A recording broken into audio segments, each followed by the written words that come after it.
lines and things like that, your coaches and participants will not be required to have masks beginning tomorrow.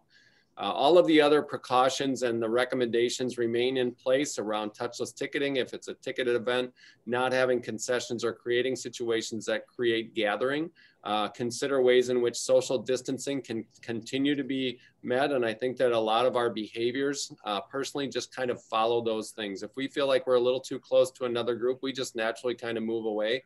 And as I've talked to folks who have been attending events and those that I've been to, people may use bleachers less and use the grassy areas more just because it allows for space.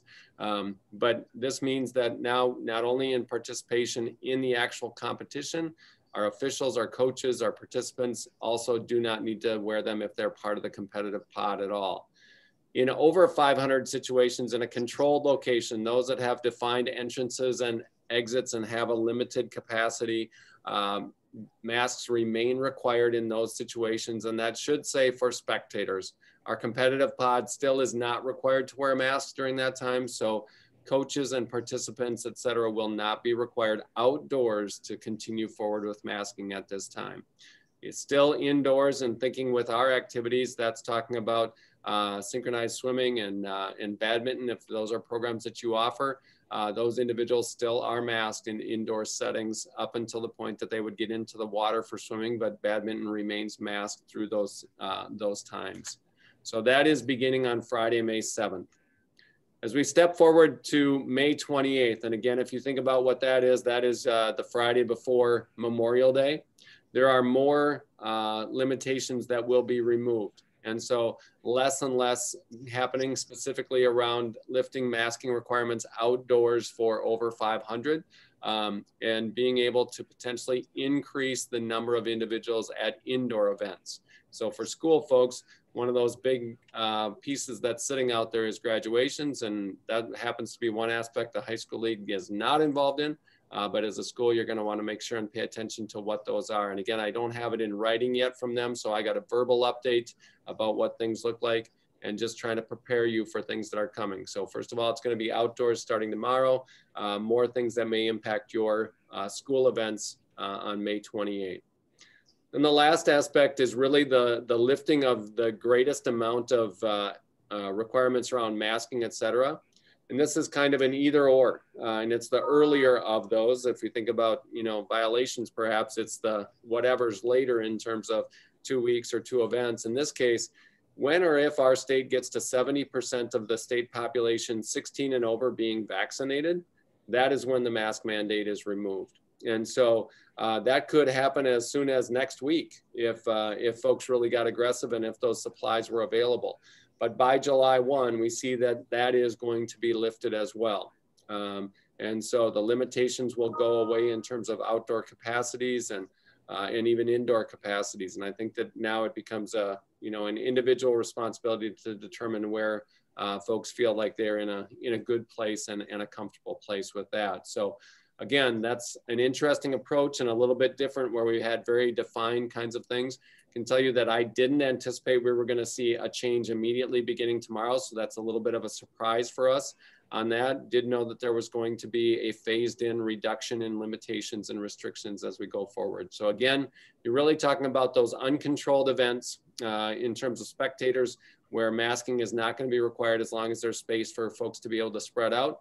And that takes a lot of that management aspect off of your shoulders beginning tomorrow and then carrying on forward. And then looking forward, we will get more detail.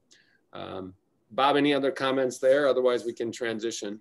Yeah, Eric, just if we can hang on to this slide for a moment and really nice job of summarizing what you've heard. And we will give clarification where there is within the guidance. Again, this is MDH's information that will be released today, starting as soon as tomorrow. Based on what you're saying, Eric, and what I'm reading, that gathering of 500 would include participants and spectators. Would that be accurate?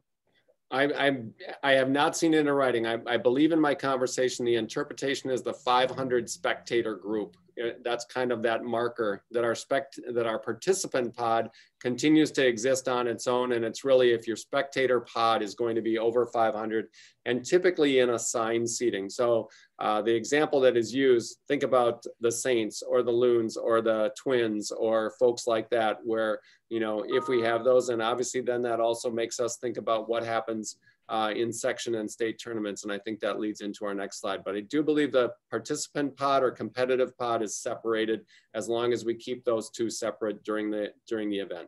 Yeah, and Eric, I right away think about track and what that looks like, right? So I think I hope that's what we end up reading when we receive the guidance, Eric. Otherwise, I think we can move on to the next slide.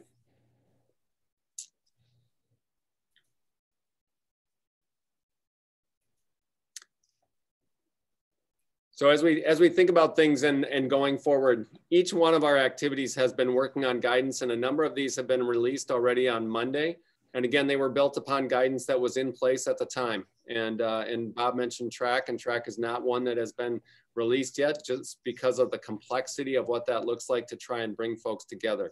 The new guidance means that we need to go back and take a look at things and say what is appropriate now as we go forward.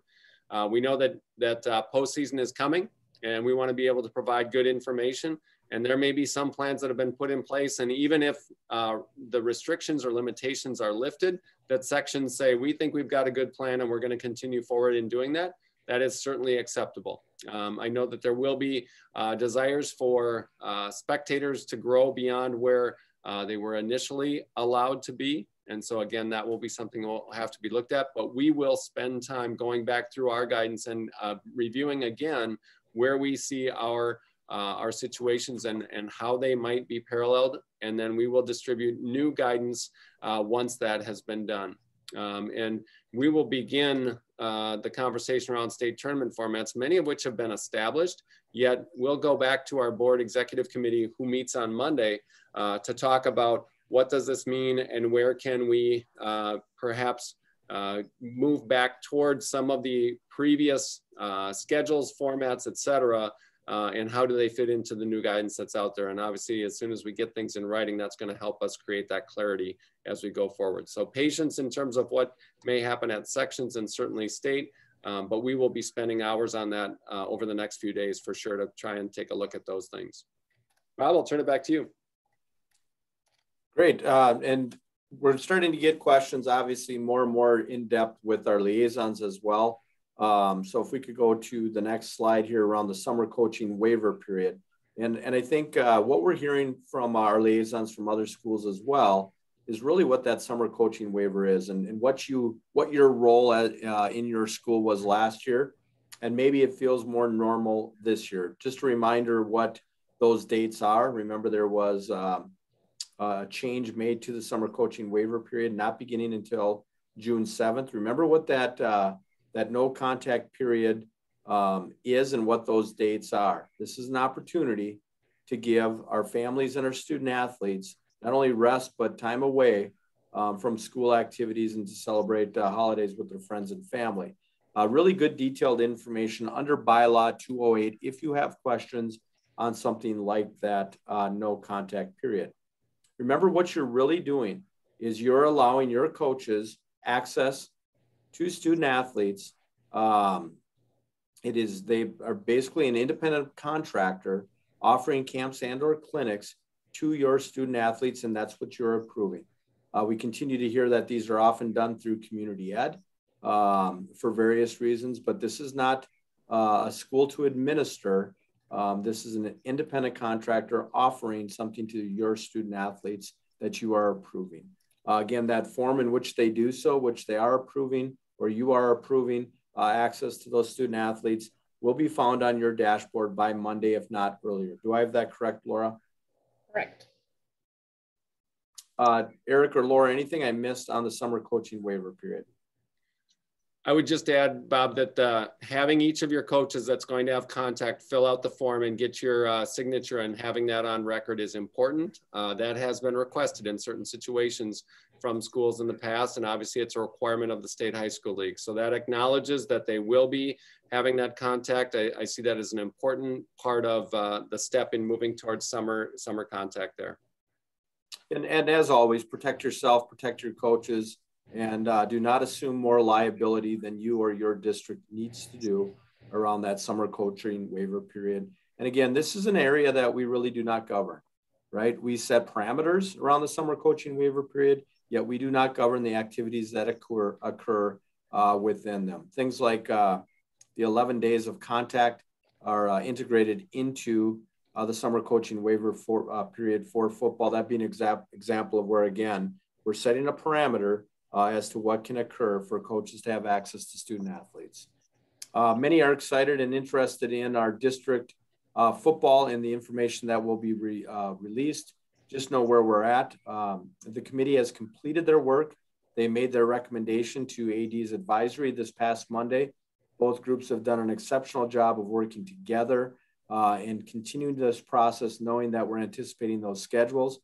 The executive committee will meet and consider and hopefully approve those districts on Monday, May 10th. Those go to the district football chairs, which we will be meeting with on the afternoon of Monday, May 10th. So they can begin working on creating those sub-districts. Then, those sub-districts will work with schools on creating and passing consensus of 2/3 to pass those schedules. The board as a whole will meet on the 1st, and ultimately we'll look at those districts and sub-districts as well. So you can be expecting to hear and see what those districts look like as soon as Monday the 10th. Obviously, there's conversations that have been had out there with schools, so some of that information is out there as well. Eric, I believe I'm going to turn it over to you on quick takes as well on what else is out there or what we should look forward to hearing more detail on in the next week. Eric? Thanks, Bob. And again, as we look through the quick take list, you're going to see some things that you've seen before. But when we talk about CEUs, those continuing ed units for your participation on LEAD is available on your dashboard. You get to print that out just as you would pick up if it were in person. And getting that as a part of your continuing ed, now is the time to do that and make sure that you have that form. The executive committee of the board will be meeting on Monday coming up, and that's right ahead of the rep assembly. A number of moving parts always as we continue through a spring and begin to set direction for next year. There are some places where we're perhaps on time or compared to a typical calendar, and other places because of the impacts of the pandemic, things need to catch up a little bit. And so we'll be working through things like preliminary budgets and considering where we're at as a league, even with lots of uncertainty going through our spring tournaments yet. Rep assembly takes place on Tuesday the 11th. It will be held in a virtual format. There are opportunities to call in and to listen to that meeting if you so choose. I do believe that it will be well attended again. And so there's going to be contact information to be able to sign up for that. The two primary pieces of the rep assembly are the considerations of boys volleyball and girls wrestling as potential additions into the Minnesota State High School League. And so again, if you have thoughts or comments regarding that or positions, certainly talking with your regional representation is most important prior to Tuesday the 11th.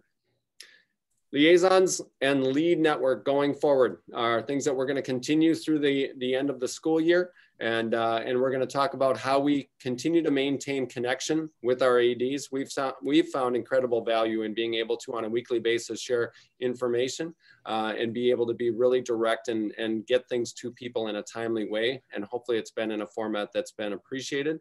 Our liaisons have been an incredible resource for us and for you in sharing the kinds of things that are important.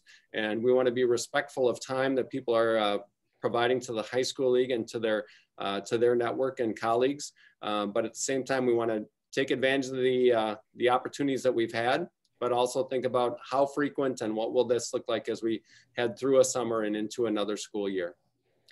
The COVID data collection, and I know that there's significant fatigue around this kind of aspect. What I can tell you is our sports medicine advisory is going to continue to collect your information, and they are building it into data that's going to be provided and potentially published. So they're taking a look at all that we're providing, and they're coming up with rates of transmission, et cetera, and involvement of what COVID cases look like across all of our activities. I saw just a preview of it this week from them, and they are encouraging and asking you to continue to provide that. It's also great information for us to share specifically back with the Department of Health, as the numbers of positive cases are now turning the other direction and going down again. And we're glad to see that. And, you know, again, to the extent that we're able to collect data and provide that back, I think that that solidifies, you know, the information that's around our activities. School registration for the coming year. Again, this is one of those places where we are a bit behind, and there are reasons for that in terms of being there and being ready to go. Typically, we have established membership dues back in February. I think everyone on the call can recognize the uncertainties that we face, and the Finance Advisory Committee that has been tasked with creating a recommendation to bring forward to the Executive Committee and then on to the board in terms of membership is really due by June 1.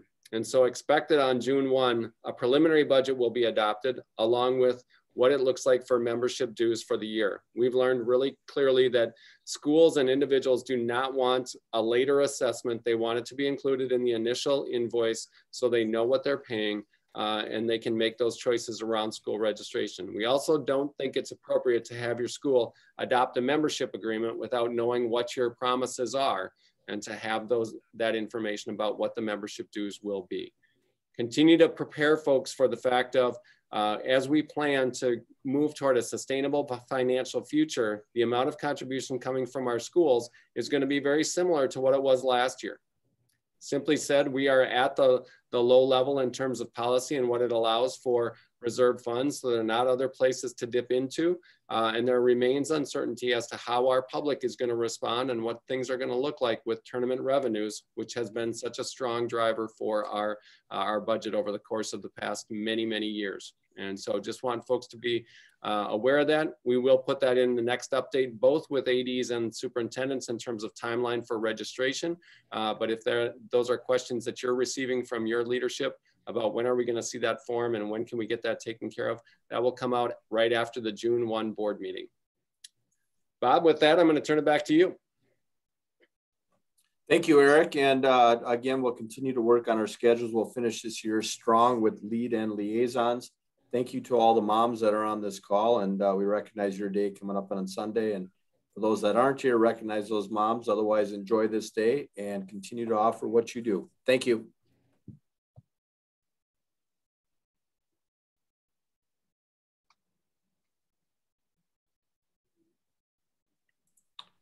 Hey, Laura, can you leave this meeting on just a little bit longer, please?